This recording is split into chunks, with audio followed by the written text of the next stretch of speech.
The Memorandum of Understanding that's been signed is the first step. This has to be followed very soon by a Memorandum of Implementation. The Memorandum of Understanding sets out the broad parameters of the cooperation between DRDO and the Ministry of Drinking Water and Sanitation, under which we commit to install 100,000, 1 lakh digesters, biodigesters, over the next 2 years at a total cost of about 150 crores. The financial obligation is ours. We provide the financial resources. The identification of the Gram Panchayats to be covered, about 300 Gram Panchayats in phase 1, is ours. The implementation responsibility, the engineering and the technological responsibility is that of the DRDO and its private sector partners. This is what the broad architecture of the MOU is. It has to be followed up by much more detailed in terms of how this is actually going to be done on the ground, and I hope that by the end of August we would have the Memorandum of Implementation as well.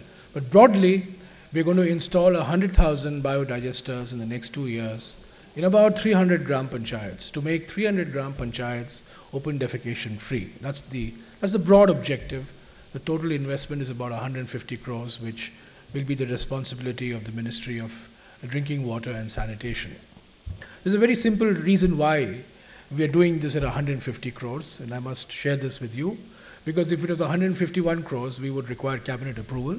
150 crores, I am competent to approve, and therefore we save at least 4 to 6 months in all our administrative formalities. So we are doing it in phases of 150 crores. Phase 1 is 150 crores, phase 2 is 150 crores, phase 3 is 150 crores. The objective is that in the next 4 to 5 years, we should cover 1,000 Gram Panchayats in the country and make them open defecation free. Now, much has been said about the sanitation challenge in our country. There are 3 dimensions to this sanitation challenge. First, the fact that the Secretary spoke about, that we are the world's capital for open defecations. 60% of all open defecations in the world are in India. And this is a matter of great shame, anguish, sorrow, and actually anger. But how can a country that is, economically on the high growth path, aspirationally also on a different trajectory, still be home to 60% of all open defecations? Out of 240,000 Gram Panchayats in the country, only about 28,000 have actually acquired or achieved Nirmal Gram status. Now, that's not a big thing. Nirmal Gram status means that they have come to Vigyan Bhavan and got the Nirmal Gram Puraskar and got themselves photographed with the President of India. Whether they have actually remained Nirmal Gram 2 years after getting the award or not is a separate issue. We don't know. But if you just go by the number of Gram Panchayats that have actually won the Nirmal Gram Puraskar, out of 240,000 Gram Panchayats, 28,000 have got these awards. And our objective really is that in the next 10 years, all 240,000 Gram Panchayats should be Nirmal Gram Panchayats, for which the Nirmal Bharat Abhiyan was launched a couple of weeks ago. The second dimension of the sanitation challenge is the Indian Railways, which is really the largest open toilet in the world. 11 million passengers travel every day. And we all know the state of sanitation on our railways. But that's the second big challenge. And the third big challenge, which we thought did not exist in our country, but which the census of 2011 woke us up to, was the fact that there are 13 lakh insanitary latrines still prevalent in our country, 2 lakh insanitary community latrines, that means about 15 lakh insanitary latrines in which manual scavenging is still very, very widely prevalent. So these are the 3 broad dimensions of the sanitation challenge. The fact that just about 8% of our Gram Panchayats have become Nirmal Gram Panchayats. The fact that the Indian Railways, 50,000 coaches, 11 million passengers a day, has virtually no effective and hygienic system of waste disposal. And third, that even after 60 years of independence, we still have 15 lakh insanitary latrines in which manual scavenging is practiced. on a scale that we thought we had abolished, but which sadly still is prevalent. Now, we have to tackle this challenge through a multiple variety of ways, and I think the DRDO technology, the biodigester technology, offers us one route. It's not the only route. It's not the magic bullet, but it's one very important route, and I think I was persuaded by what I saw in Dhamra, and that is why the Ministry of Drinking Water and Sanitation is making a very major commitment towards upscaling this DRDO technology. We have committed, as I have said, immediately for 100,000 biodigesters at a total investment of 150 crores to be borne entirely by the Ministry of Drinking Water and Sanitation. And a couple of days ago, after a discussion with the Chairman Railway Board, I have committed that subject to a technical scrutiny by both DRDO and the Ministry of Railways, we will, over the next 4 to 5 years, retrofit each of the 50,000 coaches with the biodigester technology. This total cost of this initiative would be 500 crores. Half of it would be the contribution of the Ministry of Drinking Water and Sanitation, and half of it would be the contribution of the Railway Board. The Chairman Railway Board readily agreed to this because there is no problem insofar as the new coaches are concerned. India manufactures about 4,000 coaches a year. So as far as the new coaches are concerned, there is no problem about installing the biodigesters.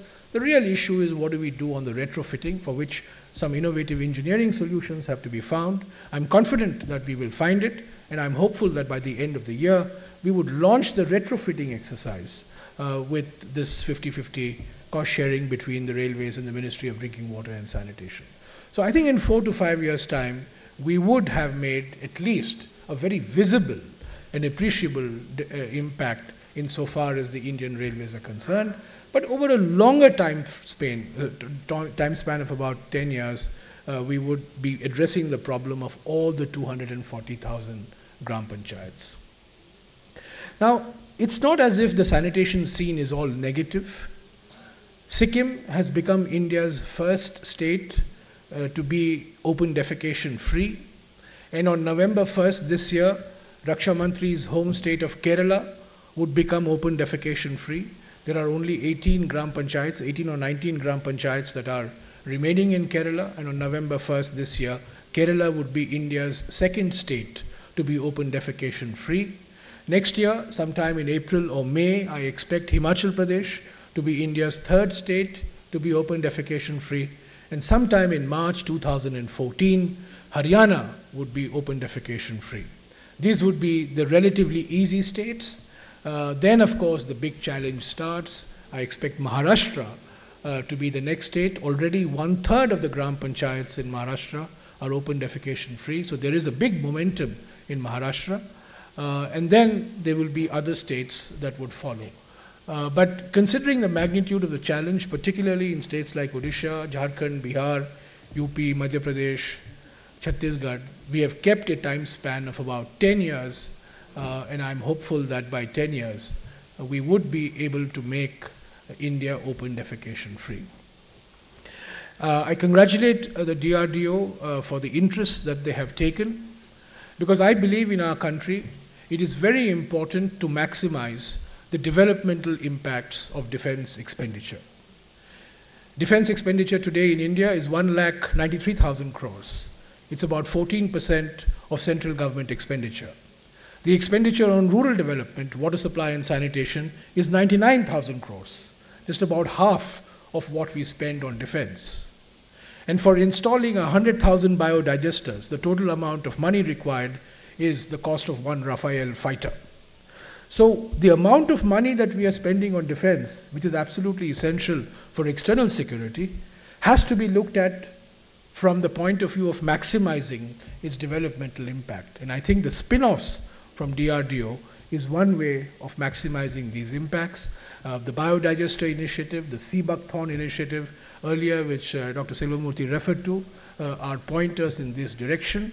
And I do hope that the collaboration between the largest spending ministry of the Government of India, which is the Ministry of Defense, and the second largest spending ministry of the Government of India, which is the Ministry of Rural Development, Drinking Water and Sanitation, would actually lead to optimizing the resources that we are spending in protecting ourselves from external aggression and making these huge investments, particularly in the defense sector. I think it is possible for us to do so. We must take into cognizance the fact that we are a poor country. We are a country in which there are multiple demands on public expenditure. So whatever we spend, we must spend it wisely, and we must spend it in a manner that it benefits the maximum number of people. I believe the Biodigester initiative is one such example of the synergy of defense investment and civilian benefit. And I hope that we would be able to upscale this on a much larger scale as the years proceed. So I congratulate the DRDO. I am thankful to the Defense Minister for giving the leadership to this initiative, and I want to assure him that as far as the Ministry of Drinking Water and Sanitation is concerned, this is not just an ordinary program. This is really, it has to be, I have said this before, this has to be a junoon. It has to be an obsession. If it is not a junoon, it's going to fall apart. And we have to involve maximum number of people from society. That's why I invited Mr. Bindeshwari Pathak of Sulabh International, who is one such crazy man who has set up 14 lakh toilets all over the country. You need missionaries like him. Vijay Mahajan is here. My friend Joe Mediath, whom I had invited, is not here. He's an NGO in Orissa. We need to involve communities, we need to involve NGOs, we need to make this a national program in which all of us are obsessed with making India clean and open defecation free. Thank you very much.